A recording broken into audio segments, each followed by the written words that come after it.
नमस्कार, स्वागत है आपका आपका शहर आपकी खबर में। मैं हूं सनी गंगासागर आपके साथ में। इस बुलेटिन में आपको दिखाएंगे वो खबरें जो कि सुर्खियों में छाई रही। शुरुआत करेंगे मध्य प्रदेश की खबर से। मध्य प्रदेश में आज सीएम डॉक्टर मोहन यादव ने कैबिनेट की महत्वपूर्ण बैठक बुलाई, जिसमें कई अहम प्रस्तावों पर मुहर लगी है। मंत्री विजय वर्गीय ने जानकारी देते हुए बताया कि मध्य प्रदेश में अब गणेश चतुर्थी पर भी छुट्टी मिलेगी। इसके अलावा नगर पालिका परिषद के अध्यक्षों को भी सरकार ने बड़ी राहत का ऐलान किया है। नगर पालिका और नगर परिषद अध्यक्षों के खिलाफ लाए जा रहे अविश्वास प्रस्ताव को रोकने के लिए अब राज्य सरकार की तरफ से अध्यादेश लाया जाएगा। इसका फैसला भी मोहन कैबिनेट की बैठक में लिया गया है। वहीं सरकार आगामी नगर पालिका परिषद अध्यक्षों के चुनाव प्रत्यक्ष प्रणाली से करवाने को लेकर भी विचार कर रही है। इसके अलावा सरकार ने कई अहम फैसलों पर मुहर लगाई है। वहीं कोयले पर भी सरकार ने बड़ा फैसला लिया है। सरकार का यह कहना है कि ताप विद्युत गृह का पूरा उपयोग किया जाएगा और इसीलिए अब सरकार ने कोयले की आपूर्ति को पूरा रखने का फैसला किया है। ग्रीन शो योजना के जरिए ऊर्जा विभाग के पास ये फैसला रहेगा। कोयले की भरपाई के लिए भी भारत सरकार से बात की जाएगी ताकि कोयला संग्रहित किया जाएगा और बिजली की कमी नहीं होगी।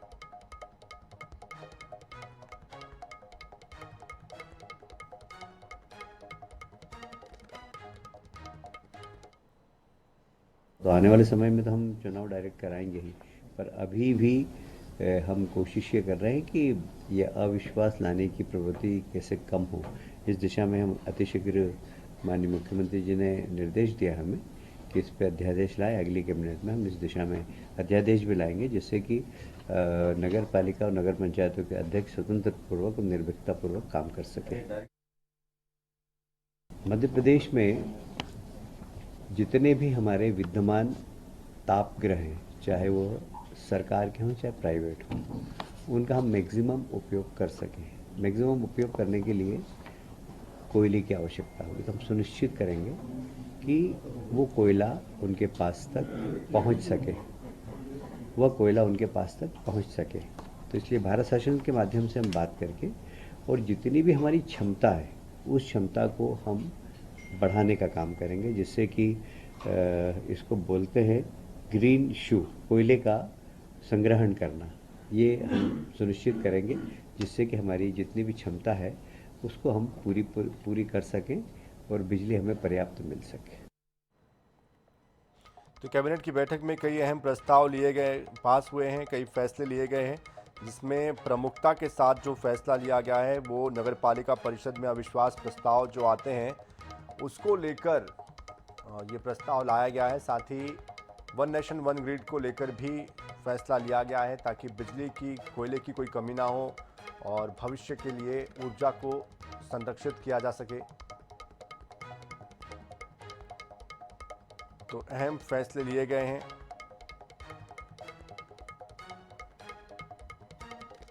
मेट्रो भी उज्जैन से पीथमपुर तक पहुंचेगी। केंद्रीय मंत्री ने 73 करोड़ की योजना देने की घोषणा की है 27 परियोजनाओं के लिए। कान्हा बांधवगढ़ पेंच टाइगर रिजर्व के लिए कॉरिडोर बनाए जाएंगे। 56,454 करोड़ की कटनी में निवेश के आश्वासन मिले हैं, जिसके एमओयू साइन हुए हैं। और किस तरह के बड़े फैसले लिए गए, इस पर अधिक जानकारी देने के लिए हमारे साथ मध्य प्रदेश के ब्यूरो चीफ अनुराग मालवीय भी जुड़ चुके हैं। सीधे ही उनका रुख कर लेते हैं। अनुराग जी, आपसे समझना चाहते हैं आज की कैबिनेट की बैठक कितनी महत्वपूर्ण और कौन से वो बड़े और अहम फैसले हैं जो कि आने वाले समय में प्रभावी तरीके से लागू होंगे और इससे क्या कुछ बदलेगा?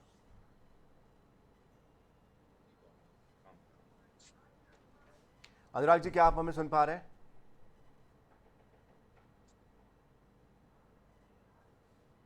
चलिए, शायद उन तक हमारी आवाज़ नहीं पहुंच पा रही। हम दोबारा संपर्क साधने की कोशिश करेंगे, लेकिन लगातार ग्राफिक्स के जरिए भी आपको हम बता रहे हैं कि कौन से वो बड़े फैसले हैं जिन पर कैबिनेट की इस बैठक में मुहर लगी है।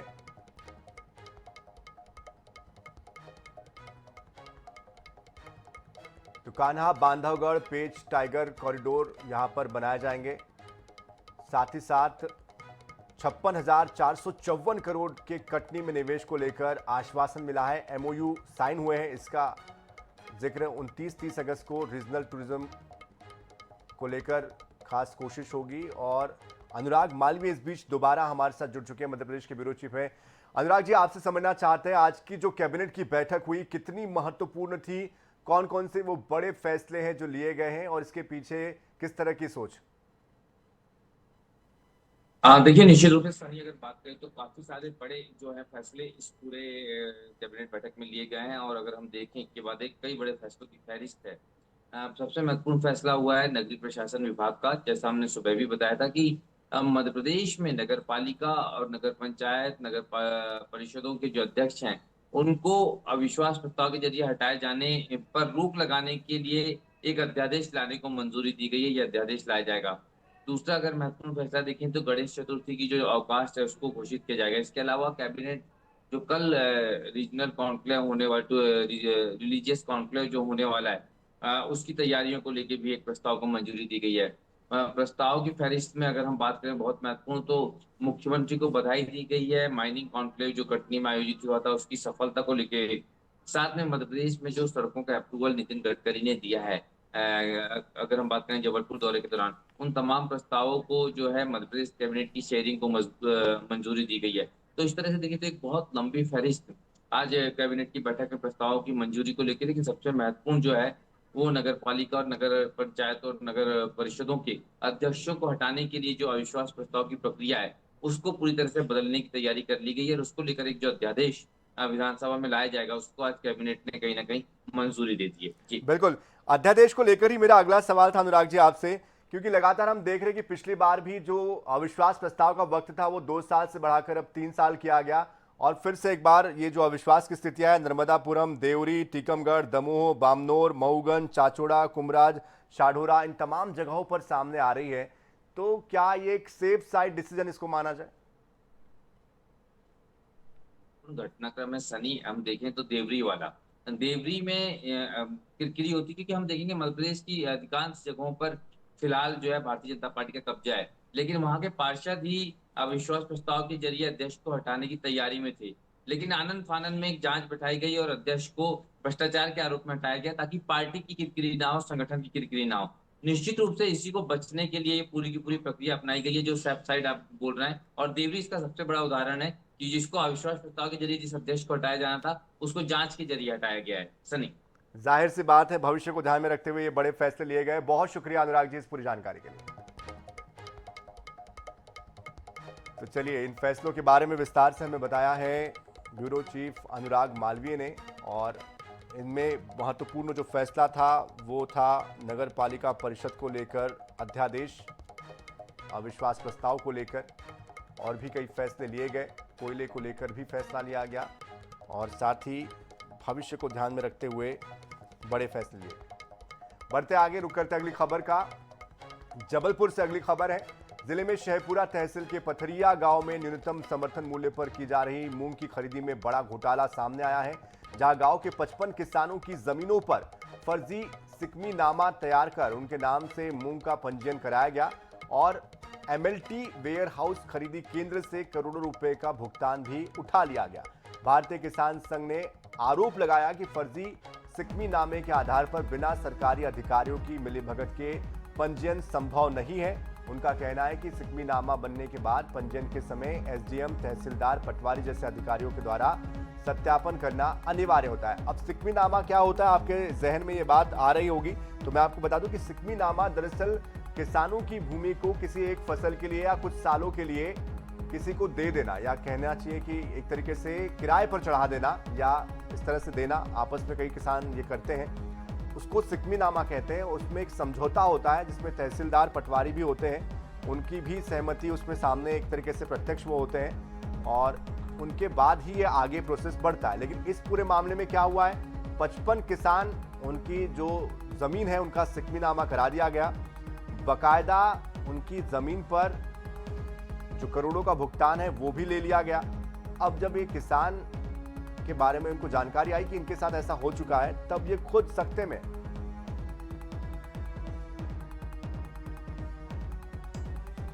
और इस पूरी खबर पर हमारे साथ अधिक जानकारी के लिए हमारे संवाददाता संजय साहू भी जुड़ चुके हैं। संजय, अपने आप में बेहद चौंकाने वाला ये पूरा मामला है। किसानों को आखिर कब पता चला कि सिकमीनामा उनकी जमीन का हो चुका है? कैसे इस बात का खुलासा हुआ, फिलहाल इस पूरे मामले को लेकर क्या कार्रवाई की जा रही है, फिलहाल क्या स्थितियां बनी हुई है?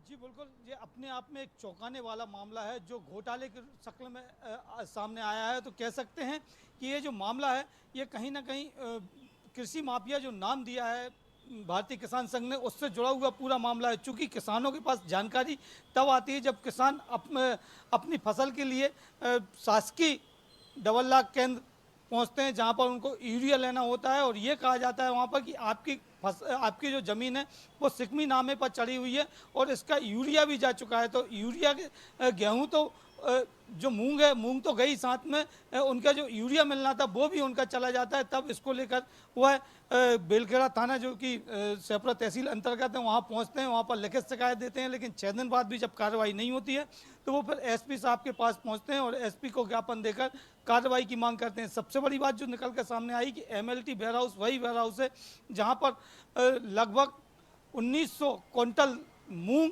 का हेरा फेरी का मामला सामने आया था और लगभग 200 क्विंटल उड़द जो है उसका मामला सामने आया था, जिसमें अभी तक जांच चल रही है। लेकिन अधिकारियों द्वारा किसी प्रकार की कोई जानकारी इस पर नहीं थी कि आखिर ये मूंग गई तो गई कहाँ। फर्जी किसानों के नाम पर वो मूंग चढ़ा दी गई थी और जब सत्यापित करने पर आए तो वहाँ पर मूंग नहीं मिली। और अब ये 55 किसान जो कि पथरिया ग्राम के हैं, एक साथ पूरे गाँव के किसानों की जो ज़मीन है उनको फर्जी सिकमी नामक अपने नाम पर कराते हैं और उनकी पहले तो मूंग बेची जाती है उनके नाम से, उसके बाद फिर जो है वो खाद भी उठा ली जाती है, जिसमें करोड़ों रुपए की घोटाले की आशंका है। जी बिल्कुल, लेकिन ये जो घोटाला हुआ, कहा जा रहा है करोड़ों का घोटाला, जरा इसको समझाइए सरल भाषा में कि ये किस तरह से हुआ है, व्यवहारिक तौर पर इसको कैसे हम समझे, और फिलहाल इस पर अधिकारी क्या कह रहे हैं, कोई एक्शन लिया जा रहा है, कौन ये लोग थे जिन्होंने ये सिकमीनामा तैयार किया?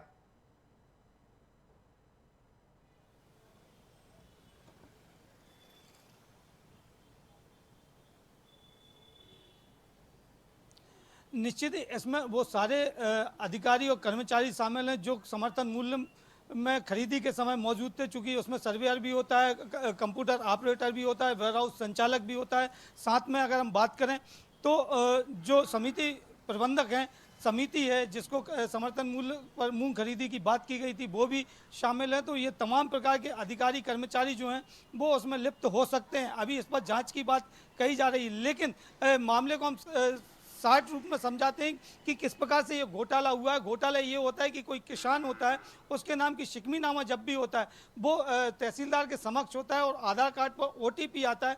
ओटीपी के आधार पर वहाँ पर पूरा सिकमीनामा होता है, वो 1 साल 2 साल या 3 साल के लिए किया जाता है। तो कह सकते हैं कि लीज पर वो ज़मीन उनको दी जाती है और जो भी उसकी फसल की उगाई, जो भी फसल होती है वो अपने सिकमीनामा के आधार पर समर्थन मूल्य पर बेच सकते हैं। उसी आधार पर सिकमीनामा के आधार पर वो खाद बीज जो गवर्नमेंट की खाद बीज की जो सब्सिडी मिलती है वो भी उसके खाते में ट्रांसफ़र होती है। लेकिन यहाँ पर जो बात सामने आई है कि जिन्होंने पंजीयन किया था, मूंग का जो पंजीयन किया था उसमें बेचेदार तो स्वयं लिखा हुआ है, लेकिन जो खातेदार है जिसके खाते में पैसा जाना है वो नाम किसी और का दिया गया है, जबकि उसमें एक कॉलम होता है कि इसमें सिकमीनामा या स्वयं। तो वहाँ पर बेचने में स्वयं लिखा हुआ है और सिकमीनामा नहीं चढ़ाया। ये सबसे बड़ा फॉल्ट जो है वो तत्काल रूप में सामने आया। लेकिन अभी तक अगर हम कार्रवाई की बात करें तो कार्रवाई किसी प्रकार की किसी के भी ऊपर नहीं की गई है, जिसमें अब ये आशंका व्यक्त की जा रही है इसमें उच्च अधिकारियों की मिलीभगत भी हो सकती है, चाहे वो खाद्य विभाग के अधिकारी हों या वेयर हाउस। बिल्कुल जाहिर सी बात है, किसी न किसी का एक सपोर्ट जरूर इसमें मिला होगा, तभी जाकर इतने किसानों के साथ इस तरह से ये धांधलीबाजी हुई है। बहुत शुक्रिया इस पूरी जानकारी के लिए संजय, आगे भी आपसे अपडेट हम लेते रहेंगे। चलिए बढ़ते आगे, अगली खबर बैतूल से है जहां पर जिले के सबसे बड़े सरकारी कॉलेज में छात्राएं असुरक्षित है। बीते 7 दिनों के भीतर कॉलेज से 4 छात्राएं लापता हो गई, जिसमें से केवल एक ही छात्रा का अब तक पता चल पाया। अन्य लापता छात्राओं के बारे में कोई जानकारी नहीं है, उनकी तलाश की जा रही है। इधर इस पूरे मामले को लेकर एबीवीपी के छात्रों ने भी बड़ी संख्या में प्राचार्य कक्ष के बाहर बैठकर धरना दिया, विरोध जताया, कॉलेज प्रबंधन के खिलाफ नारेबाजी की। एबीवीपी ने कॉलेज प्रबंधन पर लापरवाही बरतने का आरोप भी लगाया। और इस पूरी खबर को लेकर अधिक जानकारी देने के लिए हमारे साथ हमारे संवाददाता अरुण सूर्यवंशी भी जुड़ चुके हैं। अरुण, आखिर ये छात्राएं कहाँ जा रही है, कहाँ लापता हो रही है, कॉलेज से ही लापता क्यों हो रही है, क्या इसके बारे में जानकारी आ रही है? क्या इन जो बच्चियों के बारे में जानकारी आ रही है, कैसे ये लापता हुई है?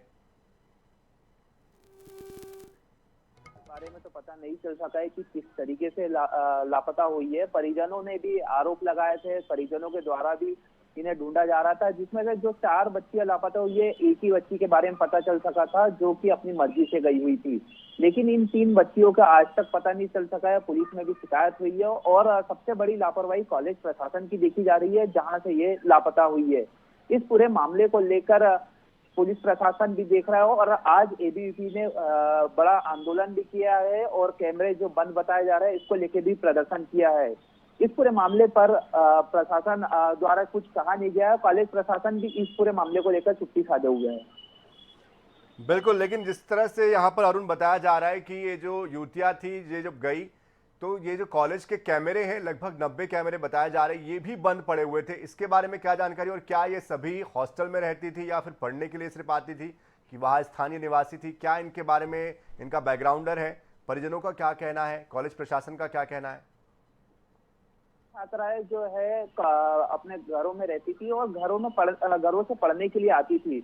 अधिकतर छात्राएं लोकल की है और ये यहाँ कॉलेज का बोल के आई थी। कॉलेज प्रबंधन का ये कहना है कि जो अन्य छात्राएं जो लापता बताई जा रही है वो कॉलेज तक पहुंची ही नहीं थी, ये कॉलेज प्रशासन का कहना है। और एबीवीपी ने जो आज प्रदर्शन किया उसमें आरोप लगाया है कि इस पूरे मामले को लेकर कॉलेज प्रशासन की लापरवाही बताई है और इस पूरे मामले में एक और पुलिस की भी लापरवाही देखी गई है। जहां पहला मामला दर्ज हुआ था उसके बाद पुलिस ने इसको गंभीरता से नहीं लिया।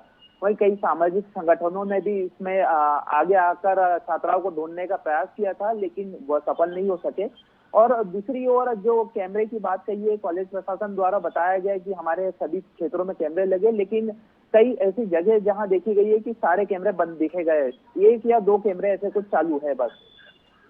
बिल्कुल, जाहिर सी बात है, गंभीर लापरवाही यहाँ पर दिखाई दे रही है। आप नजर बनाए रखिए अरुण इस पूरे मामले पर, आगे भी हम आपसे अपडेट लेते रहेंगे। फिलहाल इस पूरी जानकारी के लिए बहुत बहुत शुक्रिया। बढ़ते हैं आगे। इंदौर के निजी अस्पताल की बड़ी लापरवाही सामने आई है। ऑक्सीजन नहीं मिलने की वजह से एक मरीज की मौत हो गई है। दरअसल अस्पताल की बिजली बंद हो गई थी और बिजली बंद होने के साथ ही ऑक्सीजन की सप्लाई भी बंद हो गई। ऐसे में ऑक्सीजन नहीं मिलने की वजह से अस्पताल में भर्ती मरीज छाया अग्रवाल की दम घुटने की वजह से मौत हो गई। मरीज की मौत के बाद परिजनों ने अस्पताल में जमकर हंगामा किया।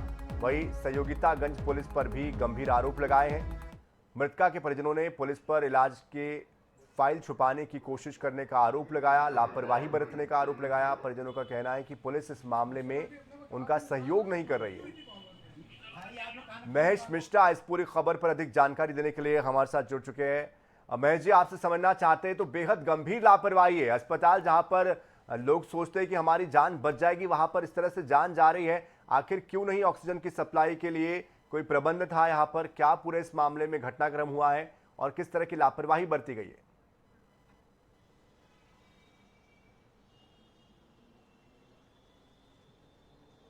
देखिए, एक बहुत चौंकाने वाला मामला है ये। आपने बिल्कुल सही कहा। अस्पताल से या डॉक्टर से आदमी को ये उम्मीद होती है कि वो धरती पे जीते हुए भगवान है और यदि कोई मरीज वहां पहुंचता है तो उसकी जान बचेगी, पर यहाँ पे बिल्कुल उल्टा हुआ। ये नवलखा इलाके का अस्पताल है, आरके हॉस्पिटल के नाम से इसे जाना जाता है इंदौर में, और एक निजी अस्पताल है। यहाँ पर 22 वर्षीय युवती छाया को ले जाया गया था। इनको कल शाम को भर्ती कराया गया था। इन्हें सांस लेने में दिक्कत थी, इन्हें सांस की बीमारी बताई जा रही थी, जिसके चलते परिजनों ने इन्हें हॉस्पिटल में भर्ती किया गया था। सुबह परिजनों की उनसे मुलाकात होती है, बात होती है। रात भर अस्पताल में रहने के बाद में सुबह नाश्ता करती हैं, बड़े ही सामान्य तरीके से परिजनों से बात करती हैं छाया। उस समय ये लगता है कि इनकी रिकवरी बहुत बेहतर हो रही है, पर उन्हें उस समय ऑक्सीजन लगाई गई थी। परिजनों से बात करने के बाद में जब परिजन जो एक तय समय होता है आईसीयू में आपको मिलने का, उसके बाद में परिजन बाहर आ जाते हैं और उसके कुछ समय बाद में लाइट चली जाती है। जब लाइट चली जाती है तो उसके कुछ समय बाद में परिजनों को ये पता चलता है कि छाया की मौत हो गई है। छाया की मृत्यु होने के बाद में परिजनों ने वहां पे जमकर हंगामा मचाया। उनका ये मानना था, उनका ये आरोप है कि हॉस्पिटल में कोई बैकअप की व्यवस्था नहीं थी। आमतौर पर किसी भी अस्पताल में जनरेटर की व्यवस्था होती है, बैकअप की व्यवस्था होती है। यदि बिजली चली जाए तो जो सेंसिटिव उपकरण है, जो जीवन रक्षक उपकरण है, जिन्हें लाइफ सेविंग सेविंग हम इक्विपमेंट कहते हैं, उन्हें चलाने के लिए हर हॉस्पिटल में एक व्यवस्था होती है, वो व्यवस्था इस हॉस्पिटल में नहीं थी। इससे बढ़कर जब उनकी युतु की मौत हो गई, उस बीच में भी 2 बार परिजनों से दवाइयां मंगाई गई। तो परिजनों का यह भी कहना है कि डॉक्टरों ने पहले तो समय पर नहीं बताया। सबसे बड़ी प्रशासन की, जो हॉस्पिटल प्रशासन है, उसकी लापरवाही है कि वो जो वहां पे लाइफ सेविंग जो इक्विपमेंट्स है, उनके लिए जो बिजली की सप्लाई होनी थी, जो इलेक्ट्रिसिटी की सप्लाई होनी थी, उसकी व्यवस्था नहीं थी। इस पूरे मामले को लेकर परिजनों ने जब काफी हंगामा मचाया अस्पताल में सीसीटीवी फुटेज दिखाने की उन्होंने बात की, जो मेडिकल उनका इलाज हो रहा था उसकी फाइल को दिखाने की बात की। अस्पताल प्रबंधन पूरी तरीके से इन बातों को नकारता रहा, जिसके बाद में परेशान होकर परिजन संयुक्तागंज थाना, जो स्थानीय थाना है जिसके इलाके में यह हॉस्पिटल आता है, वहां पहुंचे और वहां परिजनों ने जमकर हंगामा किया। प्रारंभिक तौर पर परिजनों को थाने से भी कोई बेहतर मदद नहीं मिली। थाने में जो पुलिस कर्मी थे, उनका जो रवैया था, उससे परिजनों का ये मानना था, उनका यह था कि कहीं ना कहीं अस्पताल प्रबंधन की मदद कर रहे हैं। पर जब मामला बढ़ता गया तो पुलिस ने इस पूरे मामले में न सिर्फ एक प्राथमिकी दर्ज की है परिजनों की शिकायत पे, बल्कि जो हॉस्पिटल का प्रबंधन है, जो प्रशासन है हॉस्पिटल का, उनके खिलाफ भी मामला दर्ज किया और सीसीटीवी फुटेज जो है रिकवर किए। तो पुलिस अधिकारियों ने जो सीसीटीवी फुटेज वहां से रिकवर किए, उन फुटेज में साफ तौर पर यह नजर आ रहा है कि जब लाइट जाती है तो उस समय कुछ समय पहले तक के ऑक्सीजन लगा हुआ था, पर उस समय छाया के पास में ऑक्सीजन भी नहीं थी। तो कहीं ना कहीं इस पूरे मामले में एक बेहद गंभीर लापरवाही का मामला है। अस्पताल जहां उस युवती की 22 साल की युवती है, उसकी जान बचनी थी, वहां अस्पताल प्रबंधन की लापरवाही के चलते युवती की जान चली गई। हालांकि पुलिस इसमें जांच करने की बात कर रही है और पुलिस का ये कहना है कि अगले 1 या 2 दिन में इस पूरे मामले की तह तक वो जाकर, और जो इस पूरे मामले के लिए, जो युवती के मौत के लिए जिम्मेदार है, उन लोगों के खिलाफ मामला दर्ज कर उन्हें गिरफ्तार करेगी। जी बिल्कुल जाहिर सी बात है महेश जी, यहाँ पर घोर लापरवाही सामने आ रही है। जिस तरह से जनरेटर की जो व्यवस्था होनी चाहिए थी वो यहाँ पर नहीं, और खासतौर पर आईसीयू जैसा वार्ड जहाँ पर तमाम जो गंभीर, जो सीरियस पेशेंट होते हैं उनको रखा जाता है, वहां पर ये लापरवाही बरती गई है। और ऐसे में एक 22 साल की युवती, जिसको कि अभी दुनिया देखनी थी, भविष्य देखना था, उसकी जान चली जाती है। बेहद गंभीर ये लापरवाही। किस तरह का एक्शन आगे होता है इस पर आप नजर बनाए रखिए। आगे भी हम आपसे अपडेट लेते रहेंगे। फिलहाल इस पूरी जानकारी के लिए आपका बहुत बहुत शुक्रिया। तो अब इस अस्पताल पर क्या कोई कार्रवाई होती है, क्या न्याय परिजनों को मिल पाता है, क्या ये जो स्वास्थ्य सेवाएं हैं उसमें कुछ सुधार हो पाता है, कि इस तरह से बदहाली आगे भी देखने को मिलेगी, ये आने वाले वक्त में पता चलेगा। लेकिन इस तरह की खबरों को लेकर लगातार हम सवाल उठाते रहेंगे, सवाल पूछते रहेंगे। आपसे जुड़ी हुई हर खबर दिखाना हमारी पहली जिम्मेदारी है। फिलहाल के लिए इस बुलेटिन में इतना ही, लेकिन ताज़ा खबरों के लिए, अपडेट्स के लिए आप बने रहिए INS 24/7 के साथ। नमस्कार।